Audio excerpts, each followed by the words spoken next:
guys, welcome to today's video. Good morning. We are starting off our day baking some Christmas cookies, if you can call these cookies. We are gonna be making peppermint Oreo cookie balls today, and I'm super excited. I made these last year. They're very, very simple to make. Okay, I have Jackson and Piper with me today and my little niece Audrey, so I'll probably just do a voiceover because they're gonna be loud, but I just wanted to introduce the video today. I am doing a collab with my really good friend, Amy. Amy Darley is her channel. I'll leave it down in the description. Amy is a mama of two kids, Gracie June and Kaysen, and we've actually met them once, and then I went on my YouTube mama's trip with Amy as well. But she does very similar videos to mine, vlogs and cleaning videos and cooking videos, so definitely check out her channel and her video down below. But today we're going to be doing a bake and clean with me. You know how people do cook and clean with me? So cook and clean with me videos are very popular, so we thought a bake and clean with me would be a fun little video. So definitely check out her channel and see what kind of cookies she's making. This is going to be the first cookie of the season I'm making. I'm going to a cookie exchange with some girlfriends of mine in a few days, and so I'm making these for that, but we're also going to be making other sorts of cookies as well this season before Christmas comes. And so let me know if you guys like this bake and clean with me, and I will definitely do some more for you guys. So this recipe is very, very, very simple, so let's get on with baking.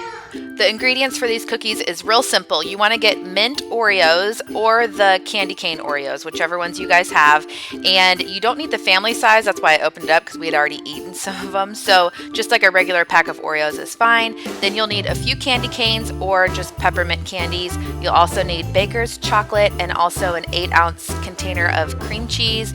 Also, having a food processor will make this a lot easier, but if you don't have one, that's okay too. So the first thing you want to do is crush up all of the Oreos. This is where the food processor comes in handy, but if you do not have that, you just want to put them like in a huge Ziploc bag and break them all apart until they're basically like powder. You don't want any huge clumps at all. So I had to do this a few times, open it up a few times and make sure everything was ground up really good. Then you put it in a bowl, and then it's really simple. All you do is add your cream cheese and mix it all up. This actually gave me an arm workout. You want to make sure your cream cheese is at room temperature. It's super soft so that it's easy to mix in with the Oreos. And you just want to continue to mix until all of the Oreos are incorporated into the cream cheese.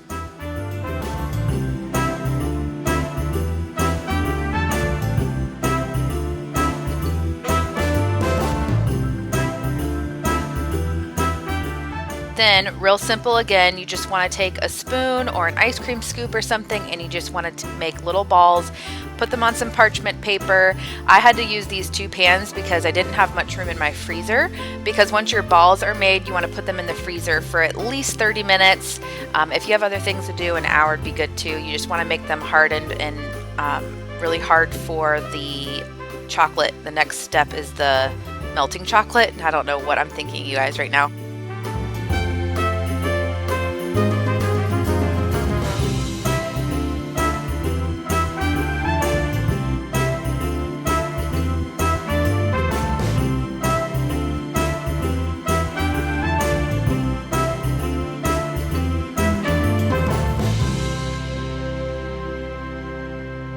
Sometimes having a recipe that has a break in between is good, because then you can clean up. So even like baking bread, I love baking bread because there's time in between where you have to let the bread rise, and you can clean up your kitchen while you wait for that. So same thing here. My Oreo balls are in the freezer. I'm going to let them stay there for a half hour to an hour. And so now I'm cleaning up the kitchen, doing the dishes. I had to do some dishes from breakfast as well. And so I'm getting that done first.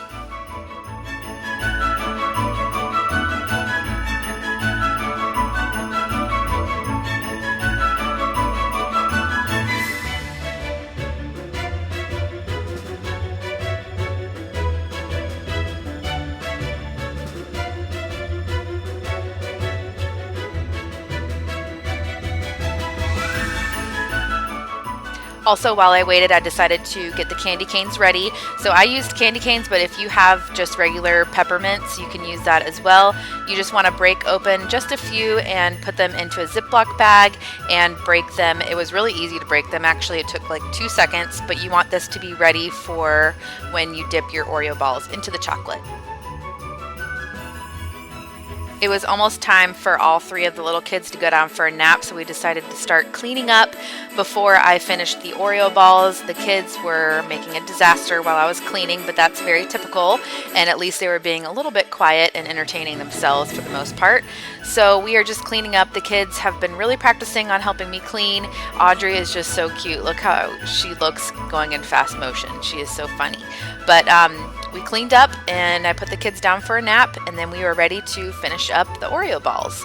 So the next thing you want to do is you want to melt your baking chocolate, and I have something to tell you guys. The baking chocolate that you saw right there was absolutely disgusting. I accidentally got the unsweetened kind, so I do not recommend that. I had to get out my semi-sweet chocolate chips and melt those instead because that was actually really gross. But you want to just make sure that you melt it 30 seconds at a time so it doesn't burn, or you can do it on the stove as well, but there's directions on the back of the box. And then you just dip your frozen Oreo balls into the chocolate and put them on another parchment paper. And then you want to make sure after you do like 2 or 3 of the balls that you sprinkle the candy canes on top right away before the chocolate melts. The chocolate was melting a lot faster than I thought it would, so I was only able to get like 2 or 3 balls done at a time. I thought I could do them all and then put all of the candy cane on at once, but I had to do it like 2 or 3 at a time.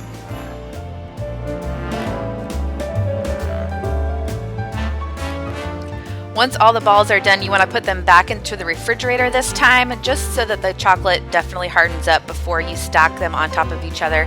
And while that was happening, I went ahead and did the dishes again, and I just had a few dishes left from the chocolate this time.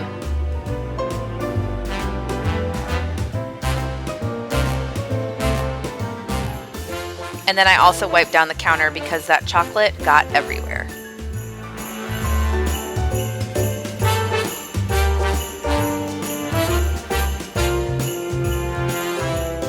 Then I went ahead and put the balls into a little tin that I got, I think at the Dollar Tree last year, with some parchment paper, and these stack really good as long as they are all the way dry, and they turned out so yummy. All right guys, that is it. My cookies turned out so good. I'm so excited. I am going to make a whole nother batch. This made a lot. I only have to bring like 12 or 13 cookies to the party, but I think it made like 30 of the little balls. So this is a really good recipe with very minimal ingredients that make a lot of cookies, or cookies as I would call them. But I hope you guys enjoyed this video. If you're here from Amy's channel, I would love for you guys to subscribe to join my channel. My channel is similar to hers with cleaning videos, cooking videos, day in the life videos. We do vlogs. My name is Jennifer. I should have said this in the beginning of the video, but I have 3 little kids and we just like to document our life. So I'd love for you guys to subscribe.